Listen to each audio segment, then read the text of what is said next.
Existe um livro que foi lido por profetas, citado por apóstolos e depois desapareceu. Não foi perdido por acidente.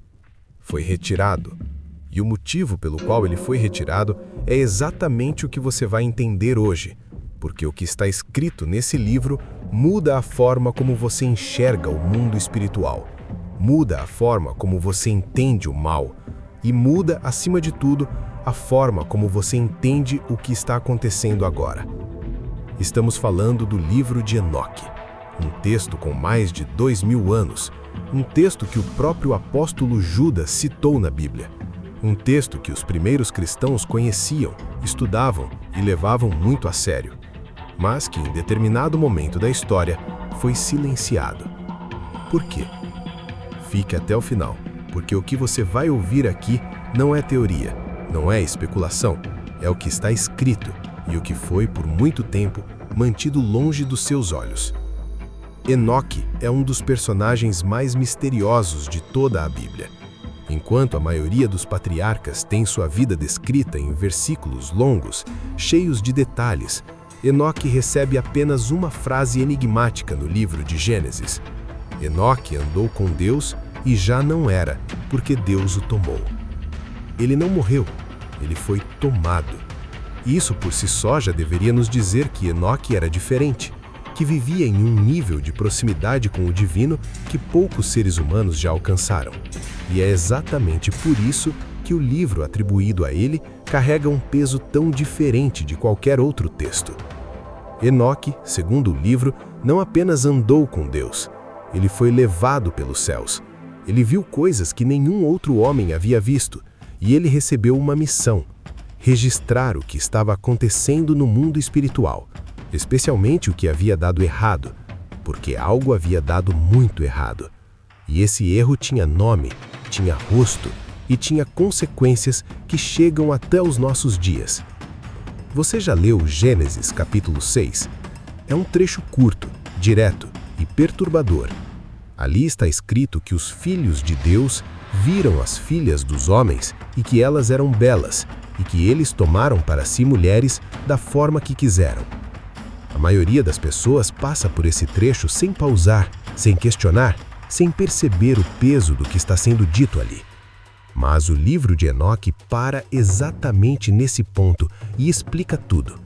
Esses filhos de Deus eram anjos, seres celestiais, criados para servir, para guardar, para adorar. Mas um grupo deles fez uma escolha que jamais deveria ter sido feita. Eles desceram. O livro os chama de vigilantes. E o que o texto descreve sobre eles é algo que a maioria das igrejas nunca vai mencionar no domingo. Eram 200 anjos, liderados por um ser chamado Semiasa, e eles fizeram um pacto entre si, um juramento coletivo, de que desceriam para a terra e tomariam mulheres humanas como esposas. Eles sabiam que era proibido, sabiam que havia uma linha que não deveria ser cruzada, e cruzaram mesmo assim. Isso não foi um deslize, não foi uma fraqueza momentânea, foi uma rebelião deliberada contra a ordem criada por Deus. E as consequências foram catastróficas. Mas há algo que quase ninguém percebe quando lê essa história. O problema não foi apenas o que os vigilantes fizeram. O problema maior foi o que eles ensinaram. Porque esses anjos trouxeram consigo conhecimentos que não eram para a humanidade ter. Não naquele momento, não daquela forma.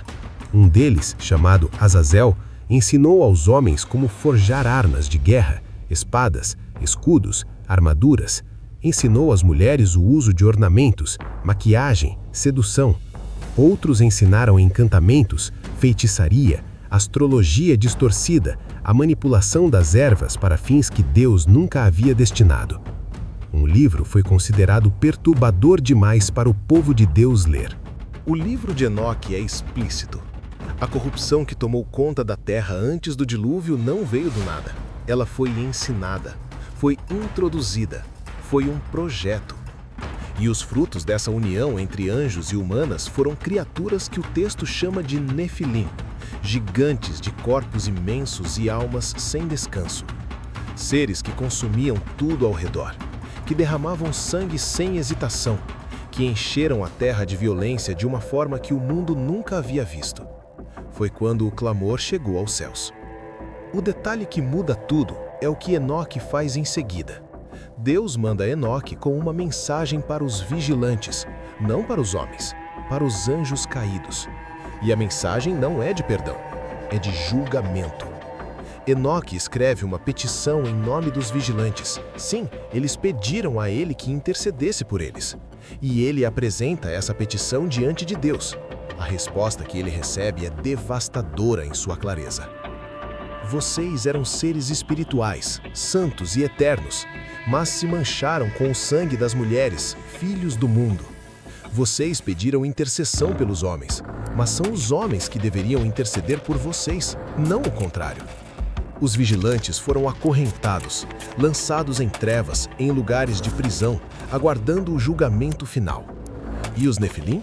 Seus corpos foram destruídos no dilúvio, mas seus espíritos não tinham para onde ir, porque eles eram seres híbridos, nem completamente celestiais, nem completamente humanos. E o livro de Enoque diz algo que vai ficar na sua mente. Esses espíritos vagam pela terra, procuram corpos, procuram hospedar-se.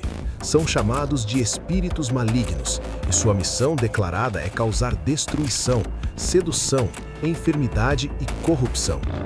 É aqui que muitos se confundem, achando que isso é mitologia, que é lenda, que é alegoria. Mas o apóstolo Judas, no Novo Testamento, cita diretamente o livro de Enoque. Pedro fala dos anjos que pecaram e foram lançados em cadeias de trevas.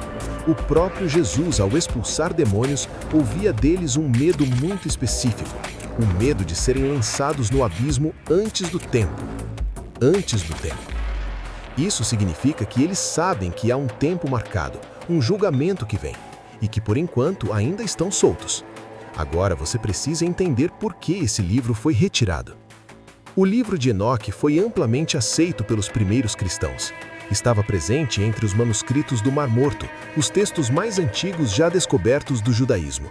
Era estudado, copiado, reverenciado, mas em algum ponto dos primeiros séculos da era cristã, ele começou a ser rejeitado pelos concílios que definiam o cânone bíblico. As razões oficiais variavam. Alguns diziam que a autoria era duvidosa, outros que o conteúdo era perturbador demais. Perturbador demais. Pense nisso. Mas perturbador para quem? Para a fé ou para o controle? Porque o que o livro de Enoque revela é uma cosmologia espiritual que coloca o ser humano no centro de uma guerra que ele mal consegue enxergar. Revela que o mal no mundo não é apenas fraqueza humana. É organizado, é antigo, é inteligente.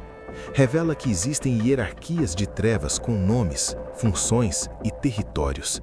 Revela que a violência, a sedução, a guerra e a corrupção foram ensinadas à humanidade por seres que escolheram trair sua natureza.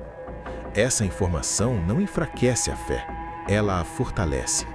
Porque quando você entende a natureza do inimigo, você para de brigar com sombras. Você para de achar que seus problemas são apenas psicológicos, apenas circunstanciais, apenas humanos. Você começa a enxergar o campo de batalha com clareza. E um povo que enxerga claramente é um povo muito mais difícil de manipular. Talvez seja exatamente por isso que o livro foi escondido. Se você chegou até aqui, eu quero que você saia desse vídeo com uma certeza. Não com medo, com clareza. Porque tudo o que o livro de Enoque descreve, os anjos caídos, os espíritos errantes, as hierarquias do mal, terminam da mesma forma, com julgamento, com prisão, com o fim do que foi corrompido e a restauração do que foi criado para ser bom. Deus não foi pego de surpresa pela queda dos vigilantes. Ele não perdeu o controle quando os Nefilim encheram a terra de violência. Ele agiu, com precisão, com autoridade, com um plano que atravessa milênios e que segue em movimento até hoje. E você que está assistindo isso agora, talvez de madrugada, talvez com perguntas que não consegue nem formular direito, saiba disso. Você não está assistindo esse vídeo por acaso. Existe algo dentro de você que busca profundidade, que não se satisfaz com respostas rasas, que sente que há mais por trás do mundo visível que nos contaram. Esse impulso não é curiosidade vã, É o espírito humano reconhecendo que a batalha é real e querendo estar do lado certo. Você está. O livro foi escondido, mas a verdade não pode ser escondida para sempre. Ela sempre encontra um caminho. E hoje, ela encontrou você.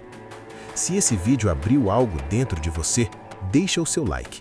Ele me diz que devo continuar trazendo esse tipo de conteúdo. E se você quiser ir mais fundo nessa história, o próximo vídeo vai te surpreender ainda mais. Até lá, que Deus guarde cada passo seu.